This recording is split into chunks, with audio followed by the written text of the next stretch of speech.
اللہ رب العالمین ارشاد فرما رہا ہے کہ میں نے جتنے رسول بھیجے کوئی رسول بھی میرا رب فرما رہا ہے میں نے کم نہیں بھیجا، ہر رسول پہلے سے فضیلت والا بنا کر بھیجا ہے۔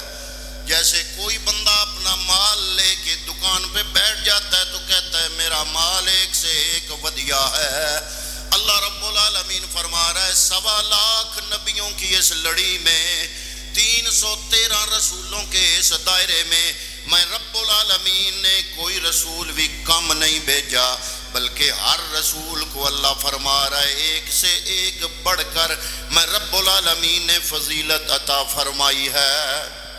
اور حضور نبی رحمت صلی اللہ تعالیٰ علیہ وسلم کی ذات اقدس، آپ تو وہ ذات ہیں کہ علماء بیان کرتے ہیں کہ آنچے خوباں ہما دارند تو تنہا داری، حسن یوسف دم عیسیٰ ید بیضا داری۔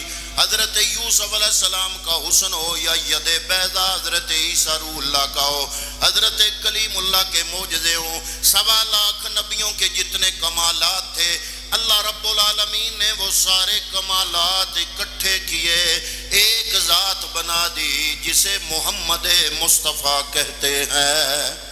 اور حضرات محترم ہم جتنی بھی تعریف کرتے رہیں حضور نبی کریم صلی اللہ علیہ وسلم کی، دن رات تعریفیں ہو رہی ہیں، لیکن میں کیا میری حقیقت کیا، بڑی بڑی ہستیاں یہاں پہ یہ جملے بول کے چلی گئیں کہ اے میرے محبوب کریم ہو گئیں زندگیاں ختم اور قلم ٹوٹ گئے، تیرے اوصاف کا ایک باب بھی پورا نہ ہوا۔ حتیٰ کہ حضرات محترم یہ جو دوسرا طبقہ ہے توحید والے اور رسالت کی عظمت کو بیان کرنا توحید کے خلاف سمجھنے والے لوگ، ان کا جو سرخیل ہے سربراہ ہے، ان کا جو مرکز ہے، ان کا جو امام ہے اس کا نام ہے ابن تیمیہ۔ یہ بات تو ابن تیمیہ بھی کہہ گیا، ابن تیمیہ کا بڑا خوبصورت جملہ ابن تیمیہ کہتا ہے، ابن تیمیہ علامہ ابن تیمیہ نے لکھا کہ حضور کی تعظیم و توقیر بیان کرنا مکمل دین ہے۔ ابن تیمیہ کہہ گیا کہ حضور کی تعریف و توصیف کرنا دین ہے، اور اگلا جملہ ابن تیمیہ کہتا ہے اگر یہ وظیفہ رہ گیا، یعنی حضور کی تعظیم و توقیر بیان کرنے سے رہ گئی، حضور کی تعریف بیان کرنے سے رہ گئی۔ علامہ ابن تیمیہ ان تمام لوگوں کا امام ہے، وہ کہتا ہے کہ اگر یہ وظیفہ رہ گیا تو سمجھ لو دین رہ گیا۔ حضرت حسان ابن ثابت جیسی ہستیاں حضرات محترم وہ کہہ گئیں ما امدحت محمدم بمقالتی، حسان ابن ثابت کہتے ہیں میں اپنی تعریف سے اپنے مقالہ جو بیان کر رہا ہوں، جو قول کر رہا ہوں، جو تحریر کر رہا ہوں، جو شعر پڑھ رہا ہوں، جو تقریر کر رہا ہوں، یہ حضور کی تعریف نہیں کر رہا۔ وہ کہتے ہیں ما امدحت محمدم بمقالتی لیکن مدحت مقالتی بمحمدی۔ آپ فرماتے ہیں بلکہ میں اپنی تقریر، اپنی شاعری، اپنا جناب یہ جتنا کلام ہے اس کو مصطفیٰ کا نام لے کر اس کو قابل تعریف کر رہا ہوں۔ یعنی میں اپنے مقالے سے حضور کی تعریف نہیں کر رہا، میں اپنے مقالے میں سونے کا نام لیتا ہوں، تو حضور کی نسبت سے میرا مقالہ قابل تعریف ہو جاتا ہے۔ ایک بزرگ صحابی گزرے ہیں کبار صحابہ میں، ان کا شمار حضرت عمر بن عاص رضی اللہ تعالیٰ عنہ۔ آپ سے پوچھا گیا، بعد کے لوگوں نے پوچھا کہ حضور کے اوصاف، آپ نے ایک طویل حدیث بیان فرمائی، حضور کے اوصاف بیان کیے، اس حدیث کے آخر میں آپ نے جملہ ارشاد فرمایا، فرماتے ہیں اگر مجھ سے پوچھو حضور کے اوصاف کیا ہیں تو میں یہی کہوں گا کہ مجھ میں طاقت ہی نہیں کہ میں سونے کی تعریفیں بیان کر سکوں۔ اسی کی ظہوری نالے، ظہوری قصوری پکا عاشق رسول تھا۔ آج کل کے تو نعت خان اور شاعری بھی ڈسکو ہے نا، کوئی نعت خانی کا حسن جو ہے نا وہ ختم ہو گیا، ادب ختم ہو گیا۔ ظہوری نے کمال کے یہی مضمون بیان کیا۔ وہ کہتے ہیں اسی کی ظہوری نالے ساڈا کی بیانے، اساں کی ظہوری نالے ساڈا کی بیانے، او دیاں تے صفتاں دا نعت خاں قرآن، اے صورتاں سپارے، اے صورتاں سپارے رنگ نبی دے جمال دا، اے صورتاں سپارے رنگ نبی دے جمال دا، لب کے لیاواں کتھوں سونا تیرے نال دا۔ اس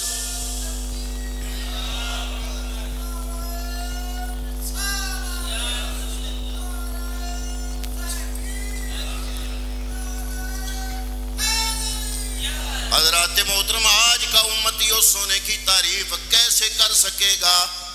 اس امت میں جو سب سے اعلیٰ ہستی ہے، جو افضل البشر بعد الانبیاء ہے، جس کو میرے نبی نے اپنی خلوت سے بھی نوازا، جلوت سے بھی نوازا، جس کو میرے نبی نے اپنا سسر بنایا، وہ ابو بکر صدیق رضی اللہ تعالیٰ عنہ، ان کو عالم خلوت میں میرا نبی فرما رہا ہے، یا ابا بکر لم یعرفنی حقیقتی غیر ربی، اے ابو بکر میں محمد کی حقیقت کو میرے رب کے علاوہ جان ہی کوئی نہیں سکتا۔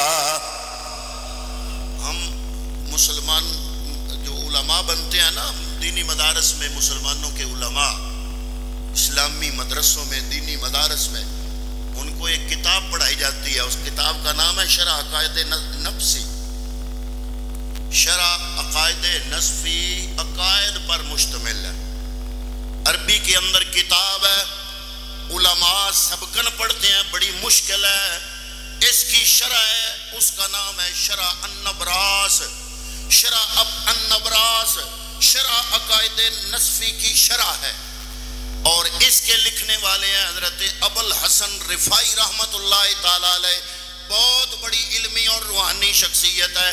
آپ فرماتے ہیں میں عالم کشف میں تھا، ایک دن موج آئی، میں نے ارادہ کیا کہ میری روح پرواز کرے، بلندیوں کی طرف اپنی روح کو پرواز کرایا۔ حضرات محترم، یہ عالم روحانیت کی بہت بڑی ہستی ہے۔ آپ فرماتے ہیں حتی سعید تو فی الفوقانیات، میں فوقانیات کی طرف چلا گیا، آفاق کی طرف میری روح چلی گئی۔ آپ کہتے ہیں کہ میں نے ارادہ کیا کہ میں وہ عرش دیکھوں جس عرش کے اوپر میرے نبی کے قدم آئے تھے۔ آپ فرماتے ہیں میری روح پرواز کرتی رہی کرتی رہی۔ آپ فرماتے ہیں ایک عرش نہیں، سینکڑوں عرش ہے، ایک عرش نہیں۔ آپ فرماتے ہیں جہاں مادیت ختم ہوتی ہے، میٹیریلزم ختم ہوتا ہے، میٹیریلزم کو کہتے ہیں عالم امکان، اوپر ہے عالم امر، اللہ کا عالم امر، یہ جو سدرہ یہ انتہا ہے عالم امکان کی، اس کے آگے جبریل نہیں جا سکتا۔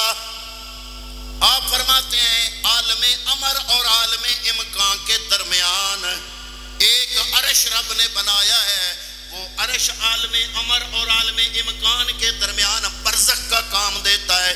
عالم امر اور عالم امکان، یہ ساری کائنات عالم امکان ہے، یہ تکوینی امور ہیں، یہ صبح اور شام کا ہو جانا، یہ سورج کا طلوع ہونا غروب ہونا، یہ تمام آسمان، یہ تمام آفاق، یہ عالم امکان ہے جہاں حد ختم ہوتی ہے۔ حضرات محترم آپ فرماتے ہیں وہاں سے عالم امر شروع ہوتا ہے۔ عالم امر اور عالم امکان کے درمیان ایک عرش ہے بطور برزخ، کہتے ہیں رب العالمین اپنی تجلیات اس عرش پہ ڈالتا ہے، اس عرش سے چھن کے پھر رب کی تجلیات پورے عالم میں پھیلتی ہیں، کیونکہ اگر اللہ رب العالمین اس عرش کے بغیر ڈائریکٹ اپنی تجلیات ڈالے تو کسی میں ہمت نہیں کہ وہ برداشت کر سکے۔ آپ فرماتے ہیں میری روح پرواز کرتے کرتے، میری روح جب وہاں تک پہنچی، اوپر سے آواز آئی کہ کہاں کا ارادہ ہے؟ میں نے کہا میں وہ عرش دیکھنا چاہتا ہوں جس پہ تیرے نبی کے پاؤں آئے۔ آواز آئی واپس چلا جا، کیا تیری روح کیا تیری سوچ بھی وہاں نہیں جا سکتے۔ حضرات محترمہ فرماتے ہیں کہ آواز آئی ارجع لا وصول لک، واپس چلا جا، تو کچھ حاصل نہیں کر سکے گا۔ تم کروڑوں سال بھی پرواز کرتے رہو، کروڑوں سال پرواز ہوتی رہے، لیکن تمہارا تو خیال بھی وہاں نہیں جا سکتا۔ حضرت بایزید بسطامی بہت بڑی روحانی ہستی ہوئے ہیں، بہت بڑے ولی ہوئے ہیں، حتیٰ کہ اتنے بڑے ولی کہ حضرت سید داتا علی حجویری نے اپنی کتاب کشف المحجوب میں لکھا کہ حضرت بایزید بسطامی عالم روحانیات کے جو 10 بڑے امام ہیں ان میں سے ایک امام حضرت بایزید بسطامی ہے۔ حضرت بایزید بسطامی کو ایک بہت بڑے ولی کامل نے خط لکھا، ان کا نام تھا حضرت یحییٰ بن معین۔ حضرت یحییٰ بن معین بھی ایک بہت بڑی علمی ہستی، بڑی روحانی ہستی، انہوں نے خط لکھا حضرت بایزید بسطامی کو، کہتے ہیں عالم صیغہ غیب سے بات کی نا، اشارہ اپنا دیا، بات صیغہ غیب سے کی لیکن بات اپنی کی۔ کہتے ہیں اس شخص کی کیا شان ہے؟ یہ کون لکھ رہا ہے؟ حضرت یحییٰ بن معین بایزید بسطامی کو خط لکھ رہے ہیں، آپ بھی ولی کامل ہیں، آپ کہتے ہیں لکھتے ہیں خط میں اس شخص کی کیا شان ہے جس نے معرفت کے سمندر سے ایک گھونٹ پیا، ایک جرعہ پیا، اتنا نشہ آیا کہ ابھی تک ہوش نہیں آیا۔ یہ کون لکھ رہا ہے؟ حضرت یحییٰ بن معین حضرت بایزید بسطامی کو لکھ رہے ہیں۔ حضرت بایزید بسطامی نے جواب لکھا خط میں، آپ نے بھی صیغہ غیب سے بات کی لیکن بات اپنی کی۔ آپ نے فرمایا اس شخص کا حال کیوں نہیں پوچھتے ہو جو پورا سمندر پی گیا پھر بھی ہوش میں ہے؟ جو پورا سمندر پی گیا معرفت کا پھر بھی ہوش میں ہے، اس شخص کا حال کیوں نہیں پوچھتے ہو؟ حضرات محترم یہ شان ہے حضرت بایزید بسطامی کی، کوئی چھوٹی ہستی نہیں، بلکہ اقبال نے بھی اپنے کلام میں حضرت بایزید بسطامی کا ذکر کیا۔ اقبال کہتا ہے کامل بسطام از تقلید فرد، اجتناب از خوردن خربوزہ کرد۔ کہتے ہیں ساری زندگی حضرت بایزید بسطامی نے خربوزہ نہیں کھایا، کوئی ملاقاتی خربوزہ لایا، عرض کرتا ہے جناب آپ کی خدمت کے لیے خربوزہ۔ آپ فرماتے ہیں خربوزے کو دیکھ کر آپ فرماتے ہیں یہ تو مجھے پتہ ہے کہ میرے نبی نے خربوزہ کھایا ہے، خربوزہ کھانا حضور کی سنت ہے، لیکن جب میں ارادہ کرتا ہوں کھانے کا تو میں ارادہ کرتا ہوں کہ میں پھاڑ کے کھاؤں، پھر میں رک جاتا ہوں کہ پتہ نہیں میرے نبی نے پھاڑ کے کھایا تھا یا کاٹ کے کھایا تھا۔ حضرات محترم فرماتے ہیں جب میں ارادہ کرتا ہوں کاٹ کے کھاؤں پھر میرے دل میں خیال آتا ہے ہو سکتا ہے میرے نبی نے پھاڑ کے کھایا ہو، اس لیے ساری زندگی خربوزہ نہیں کھایا کہ کہیں ایسے طریقے سے نہ کھا لوں جو طریقہ محمد مصطفیٰ کی سنت نہیں ہے۔ ان کے اس واقعے کو علامہ اقبال نے شعر میں بیان کیا۔ اقبال کہتا ہے کامل بستام از تقلید فرد، اجتناب از خوردن خربوزہ کرد۔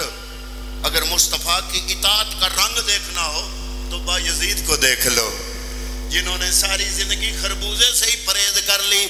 کیوں؟ اس لیے کہ مجھے سنت طریقہ نہیں پتا کہ میرا نبی کس طریقے سے خربوزہ کھایا کرتا تھا۔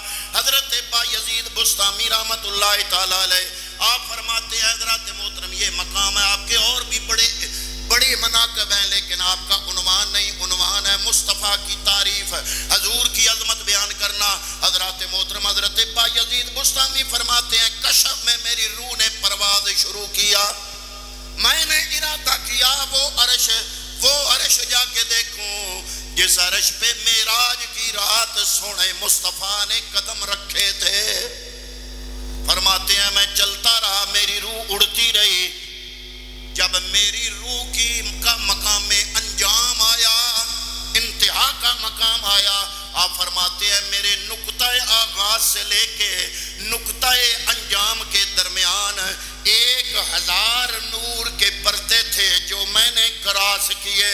وہاں میرا اختتام ہو گیا, میری روح کی پرواز کی حد آ گئی. میں نے وہاں پہ پہنچ کے, جب میں وہاں پہ پہنچا تو آواز آئی کہاں کا ارادہ ہے؟ میں نے کہا یا اللہ میرا ارادہ ہے میں وہ عرش دیکھوں جس پر تیرے نبی کے قدم پڑے تھے. فرمایا واپس چلا جا. اے با یزید تو کیا, تیری روح کیا, تیرا خیال بھی اس عرش تک نہیں جا سکتا.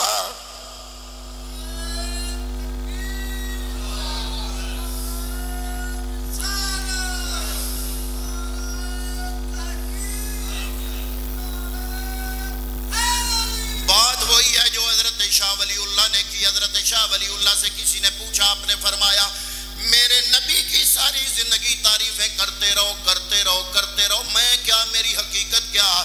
شاہ ولی اللہ جیسے نے کہا ساری زندگی تعریفیں کرتے رہو, میرے نبی کی تعریف وہاں پوری ہوتی ہے جب بندہ یہ کہہ دیتا ہے کہ میں عاجز, تیری شان بلند ہے. جب بندہ عالم عجز میں چلا جائے حضور کی تعریف کے سامنے. یہ شاہ ولی اللہ کا جملہ ہے. حضرت شاہ ولی اللہ فرماتے ہیں جب بندہ تعریف کرتے کرتے کرتے کرتے اپنے آپ کو عجز کے عالم میں لے جائے اور کہہ دے جناب. اور آگے شاہ ولی اللہ نے کہا بھی کہ لا یمکن الثناء کما کان حقہ, لا یمکن الثناء, ممکن ہی نہیں ہے تیری ثنا کما کانا حقہ, جس ثنا کا حق ہے وہ ثنا ممکن ہی نہیں. بعد از خدا بزرگ توئی, قصہ مختصر. آپ نے کہا قصہ مختصر یہی ہے, خدا کے بعد اگر کوئی عزت کا مقام کسی کو ملا ہے تو مصطفیٰ ہے. حضرت کعب بن زہر جب مکہ فتح ہوا نا تو حضور نے سب کو معافی دے دی, لیکن کچھ بندے گنوائے, 4-5 نام لیے نبی نے. حضور نے فرمایا فلاں فلاں کو پکڑ کے میرے پاس لے آؤ. وہ نام جو میرے نبی نے مکہ جب فتح ہو گیا نا تو سب کو معاف کر دیا, لیکن کچھ نام لیے اور فرمایا یہ نام لے آؤ میرے پاس, ان بندوں کو میرے پاس لے آؤ. ان میں حضرت کعب کا نام بھی تھا. کعب ہجب کرتے تھے حضور کی شان میں نازیبہ شاعری کرتے تھے. انہوں نے نا بھیس بدلا, کعب نے بھیس بدلا, اوپر چادر لی, حضور کی بارگاہ میں آ گئے. آ کے عرض کرتے ہیں جناب کعب کو بھی میں تلاش کر لاؤں, اگر آپ معاف کر دیں تو آپ حکم کریں میں کعب کو لے آؤں. میرا نبی مسکرایا, فرمایا سر اوپر کر, تو ہی کعب ہے, تو ہی تو کعب ہے. عرض کرتے ہیں یا رسول اللہ کیا مجھے معافی ہے؟ میں نے ساری زندگی آپ کی ہجب کی ہے, شاعری آپ کے خلاف کی ہے, نازیبہ کلمات کہے ہیں. آپ نے فرمایا ہے کعب تجھے بھی معافی ہے. جب میرے نبی نے معافی دی تو پھر کعب نہیں رہا, حضرت کعب بن گئے. پھر کعب نہیں رہا, کعب بن زہیر, حضرت کعب بن زہیر آپ بن گیا. فرض کرتے ہیں سونے مصطفیٰ مجھے اجازت دے میں جناب کی تعریف کروں. فرمایا بھی نہیں, ٹھہر جاؤ, ایسے آپا ممبر لے کے آؤ, ایسے آپا ممبر لے کے آؤ. صحابہ ممبر اٹھا کے لائے. یہ واقعہ موجود ہے حدیث میں. جب ممبر آ گیا تو میرے نبی نے فرمایا ہے کعب اٹھو, میرے ممبر پہ بیٹھ کر میری تعریف بیان کرو. اس وقت فتح مکہ کے موقع پہ حضرت کعب بن زہیر نے میرے نبی کا کلمہ پڑھنے کے بعد جو پہلا قصیدہ پڑھا, اس قصیدے کا یہ شعر بھی ہے کہ اِنَّا لَرَسُولَ لَنُورٌ يُسْتَدَعُ بِهِ محمد عربی کہی تو وہ نور ہے جس نور سے یہ ساری کائنات میں روشنی ہے.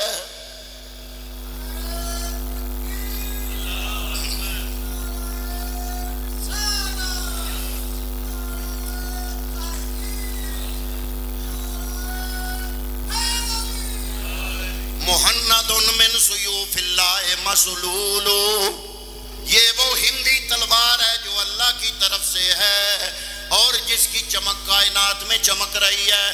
حضور نبی کریم صلی اللہ علیہ وسلم کی شان میں جب حضرت کعب بن زہیر نے عربی میں یہ نعت بیان کی تو حضور کے اوپر مزمل والی چادر تھی. آپ نے چادر کندھے سے اٹھائی, روایت میں لفظ موجود ہیں, حضور نے وہ چادر لے کے پھینکی کعب بن زہیر کی طرف. حضرت کعب بن زہیر کی گود میں جب چادر آئی, میرے نبی کی مزمل والی چادر, حضرت کعب نے اس کو سینے سے لگایا. روایات میں آتا ہے ساری زندگی حضرت کعب بن زہیر نے میرے نبی کی دی ہوئی اس چادر کو سینے سے جدا نہیں کیا. حضرت محترم زمانہ گزرتا گیا, حضور کا وصال ہو گیا, صدیق اکبر کا زمانہ آیا, حضرت عمر فاروق, عثمان غنی, مولا علی, حتیٰ کہ جب حضرت امیر معاویہ کا دور آیا, حضرت امیر معاویہ نے پیغام بھیجا ہے کعب اگر نبی کی دی ہوئی وہ چادر مجھے دے دو تو میں تجھے 1000 دینار دوں گا. آپ نے مانا نہیں, پھر 10,000 دینار, 10,000 دینار کا کہا. حضرات محترم یہ وہ زمانہ تھا جب قیمتی سے قیمتی چادر بھی 1 درہم یا 2 درہم میں آ جاتی تھی. 2 درہم سے اوپر کسی چادر کی قیمت نہیں ہوتی تھی. حضرت امیر معاویہ نے کہا 10,000 درہم لے لو, حضور نبی کریم کی دی ہوئی چادر مجھے دے دو. کعب بن زہیر نبی کی نعت پڑھ رہے ہیں, نبی نے وہ دولت دی جس کی قیمت امیر معاویہ نے 10,000 درہم ڈالی. پتہ چلا نعت خان نبی کی نعت پڑھ رہا ہو, خوش ہو کہ اس کی خدمت کرنا یہ سنت مصطفیٰ ہے.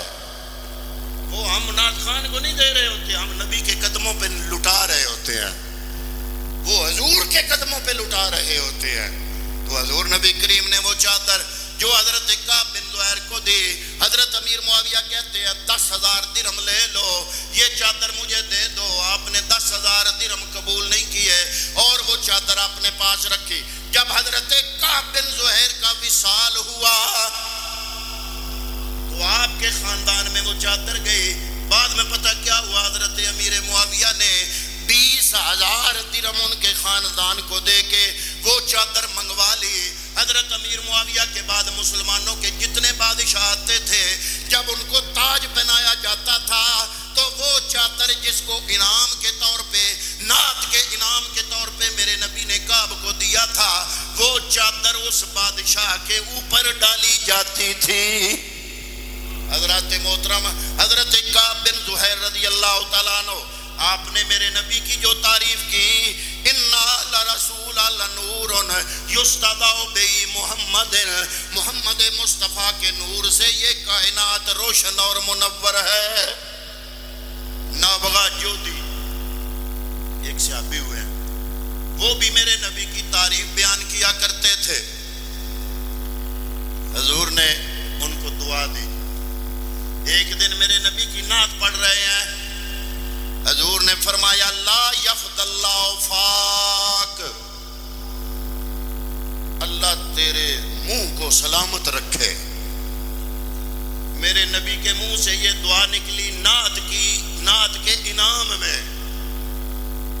پتہ کیا ہوا, علماء بیان کرتے ہیں 120 سال عمر ہو گئی تھی ان کی, حضرت نابغہ جودی کی, لیکن دانت سارے سلامت تھے, کیونکہ پیغمبر نے نعت کے انعام میں ان کو یہ دعا عطا فرمائی تھی کہ تیرا منہ سلامت رہے.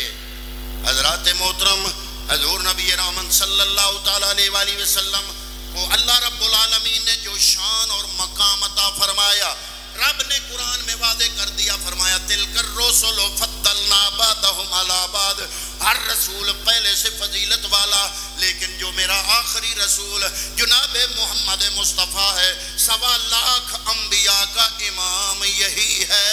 اگر 1.25 لاکھ انبیاء کے اوصاف اور کمالات کو اکٹھا کر دیا جائے, اس نے یوسف دم عیسیٰ, ید بیضا داری, آنچے خوباں ہما دارند تو تنہا داری.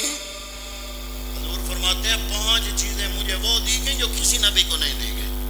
فرمایا پہلی شے, میرا دشمن 6 مہینے کے سفر پہ موجود ہو, میرا روب اس پہ طاری ہو جاتا ہے.